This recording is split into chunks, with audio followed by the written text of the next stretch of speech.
제발 누구라도 저 좀 도와주세요. 이렇게 죽고 싶지 않아요.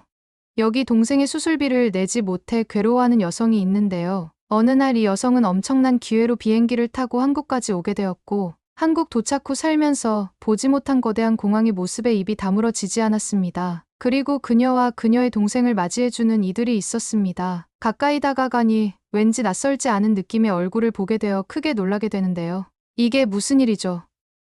당신이 왜? 과연 낯설지 않은 그 사람은 누구일까요? 지금부터 들려드리겠습니다. 안녕하세요. 저는 싱가포르의 중심 퀸즈타운에 사는 엘라라고 합니다. 제가 한국인분들께 제 사연을 꼭 들려드리고 싶어 이렇게 사연을 올리게 되었어요. 싱가포르 퀸즈타운에서 태어나 자랐고, 저는 나이 차이가 나는 동생과 둘이 살았는데요. 어릴 때 부모님이 헤어지신 후 저희를 책임지지 않고 저희 곁을 떠나셨습니다. 그 때문에 동생과 저는 보육원에서 잠시 지냈고요. 시간이 흐르고 보원에서 더 이상 지낼 수 없게 된 후 저는 혼자서 동생을 먹여 살려야 했기 때문에 18살 때부터 일을 나가기 시작했습니다. 주변에서 부모님에게 연락해서 양육비를 받으라고 했지만 이미 우릴 버린 부모에게 매달리고 싶지 않았어요. 우리를 떠난 부모를 더 이상 마주치고 싶지도 않았고요. 저는 성인이 되고 더 많은 일을 하게 되었어요. 낮에는 호텔 청소와 공장 일을 하고 밤에는 노점에서 먹거리를 팔았어요. 어린 동생은 제가 일을 많이 하는 것에 대해 미안해했어요. 저조차도 아직 20대 초반인데도 불구하고 돈 버는 일은 뭐든 하러 다녔으니까요. 밤에 일이 끝나고 집에 돌아가는 길은 불안 그 자체였습니다. 어두운 골목에는 사람이라고는 한 명도 보이지 않을 정도였으니까요. 하지만 먹고 살기 위해서는 어쩔 수 없었습니다. 그날도 열심히 노점에서 일을 하고 밤늦게 퇴근 시간이 되어 집으로 돌아가는 길이었어요. 멀리서 힘없이 쓰러지는 젊은 아시아 여성을 보았어요. 그 순간 너무 놀라 그 여자에게 황급히 달려갔고 재빠르게 여자를 일으켜냈어요. 처음에는 약을 하는 이상한 사람인가 했는데 자세히 보니 이마는 몹시 뜨거웠고 전체적인 몸 상태가 위급해 보였어요. 구급차를 직접 불러주었고 구급차가 오기 전 저희 외투로 그녀의 몸을 따뜻하게 덮어주었어요. 열이 너무 나서 근처 약국에 해열제를 사 먹였죠. 그녀와 함께 구급차를 타고 응급실을 갔고 그녀가 저체온증으로 인한 심한 몸살이라는 걸 알았어요. 그녀는 비용으로 지불할 돈이 없었고 저는 그녀가 제 동생처럼 생각이 되어 응급실 비용을 흔쾌히 내어주었어요. 전혀 아깝지 않았죠. 오히려 제가 제 동생 같은 친구를 구해주었다는 생각에 마음이 안도되었고 기뻤어요. 그녀는 수액을 맞고 응급치료를 받았으며 2시간가량의 잠을 잤어요. 저는 그녀에게 지인이 있는지 물어봤지만 혼자 싱가포르에 유학 와 있는 상태였다고 했어요. 그녀가 안쓰러웠던 저는 그녀와 함께 응급실에서 있어주기로 했어요. 다행히 그녀는 푹 자고 일어난 뒤 상태가 많이 호전되었죠. 그녀는 저에게 연락처를 물어보았고 살해하겠다고 저는 전혀 그럴 필요 없다고 그녀가 나로 인해 위급 상황을 넘긴 것만으로도 너무 기쁘다고 했고 아시아 여자는 연락처가 안 되면 이름이라도 기억하고 싶다고 했고 저는 이름이 엘라라는 것만 알려주었죠. 제가 어쩌다가 길에서 이렇게 되었냐고 물어보니 싱가포르 유학 중 퀸즈타운 여행을 하고 있었는데 중간에 지갑과 휴대폰을 도둑맞아 하루 종일 집에 가지 못하고 있었다고 했어요. 주변에 도움을 청했지만 모두 그녀의 도움을 거절해서 미칠 노릇이었다고 했죠. 거의 울기 직전인 그녀를 불쌍히 여긴 저는 집에 갈 교통비를 쥐어주고 하루 종일 먹지 못했을 그녀를 위해 스프를 사주었어요. 그녀는 너무 감사하다면서 눈물을 흘린 뒤 스프를 급하게 먹었어요. 그녀는 오늘 받은 은혜를 꼭 갚겠다며 감사 인사를 한 뒤 각자 집에 돌아갔죠. 그 뒤에도 여행객들 중 어려움에 처한 사람이 있으면 종종 도와주곤 했답니다. 그렇게 세월은 흘러 몇 년 뒤 제 동생은 성인이 되었습니다. 부모님이 안 계시니 제가 부모 역할을 하게 되었고 부모님 밑에서 자라는 아이들처럼 남들 못지않게 키우려고 갖은 노력을 했어요. 하지만 성인이 된 동생은 늦게 온 사춘기로 인해 저에게 반항심을 일으켰고 저는 더욱 동생을 억압시켰죠. 제가 너무 과도하게 억압했던 탓일까요? 착하게 자라왔던 제 동생은 새벽 늦게 들어오기 시작하고 제 연락도 피하더군요. 하루 종일 밖에서 뭘 하고 들어오는지조차 알 수 없었어요. 하루는 동생이 길에서 이상한 남자와 있는 걸 목격했어요. 갖가지 타투를 온몸에 새기고 만취하며 돌아다니는 남자였죠. 저는 동생에게 정신 좀 차리라고 어떻게 이렇게 사냐며 노발대발했죠.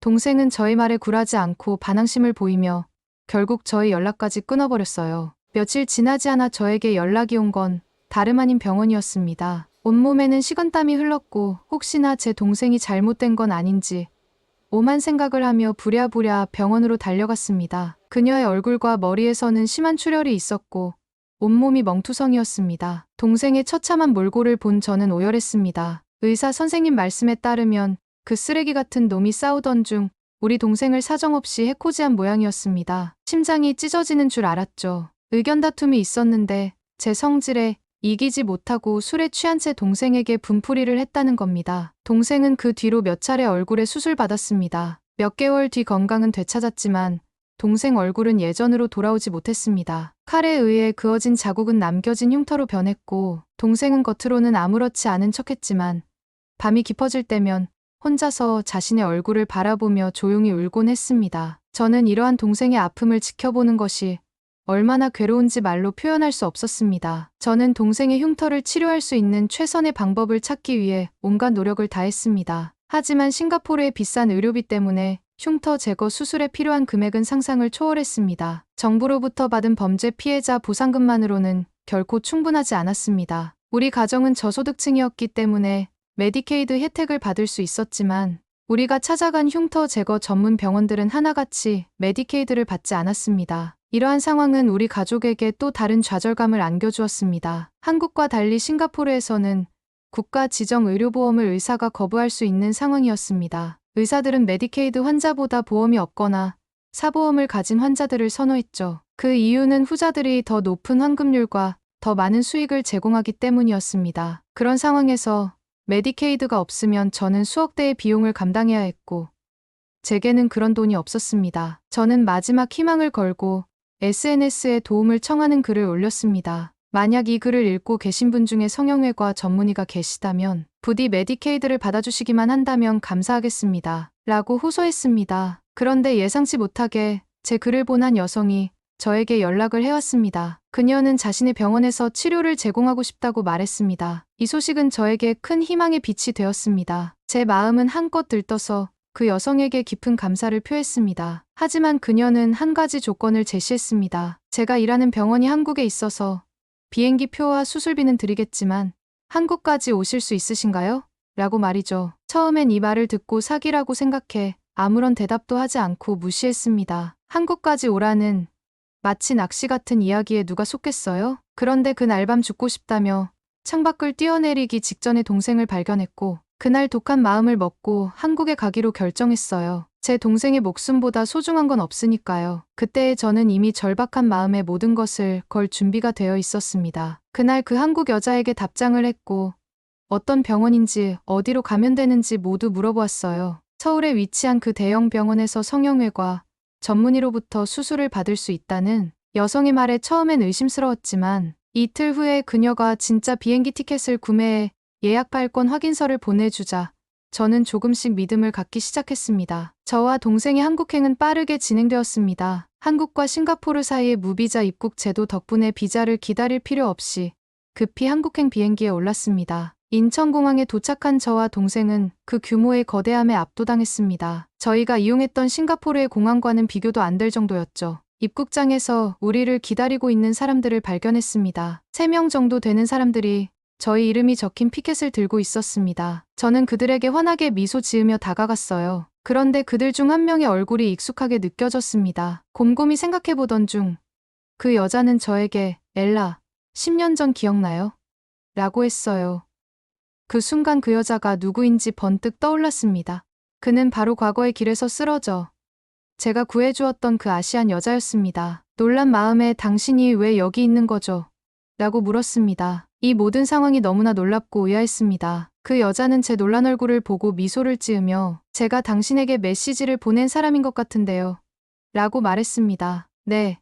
그녀가 바로 한국으로 저를 불러들인 사람이었습니다. 그녀는 싱가포르에서 의학과 유학생을 하던 중 저를 만난 것이었죠. 지금은 성형외과 전문의가 되어 한국 서울병원에서 일하고 있다고 하였죠. 한국으로 돌아간 그녀는 저를 잊지 않고 있었고 가끔씩 SNS에서 엘라라는 이름으로 저를 찾아다녔다고 해요. 그러다 결국 저희 SNS를 찾게 됐고 제가 올렸던 동생 이야기, 도움을 청하는 글을 보게 된 거죠. 그녀가 그렇게 저를 기억하고 있었던 것을 생각하니 마음이 뭉클해졌습니다. 그렇게 우연히 우리의 인연이 다시 이어진 것이었죠. 이 모든 게 얼마나 놀라운 우연의 연속인지 상상도 할 수 없었습니다. 아니, 싱가포르에 엘라라는 이름이 얼마나 많겠어요. 그 중에서도 계속 검색하여 결국 저를 찾아내다니. 그녀의 얼굴을 보자마자 저희 눈에선 눈물이 흘렀고 그녀는 저와 동생을 꼭 껴안으며 반가워했습니다. 오히려 한국까지 와줘서 고맙다며 흉터 치료는 물론이고 동생에게 필요한 갖가지 후유증 치료를 전부 도와주겠다고 했죠. 10년 전 별것도 아닌 내 친절의 은혜를 갚기 위해서 이렇게까지 하다니 너무 감사했어요.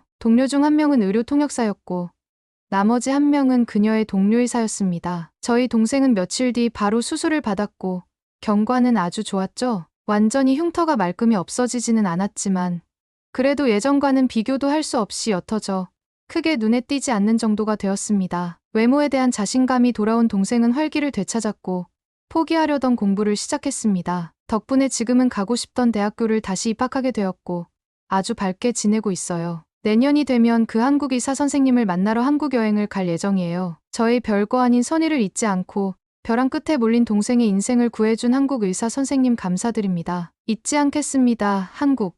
감사해요. 오늘의 사연은 어떠셨나요? 사연이 따뜻하셨다면 좋아요와 구독 부탁드립니다. 앞으로도 감동적인 이야기 전해드리는 후튜브가 되겠습니다.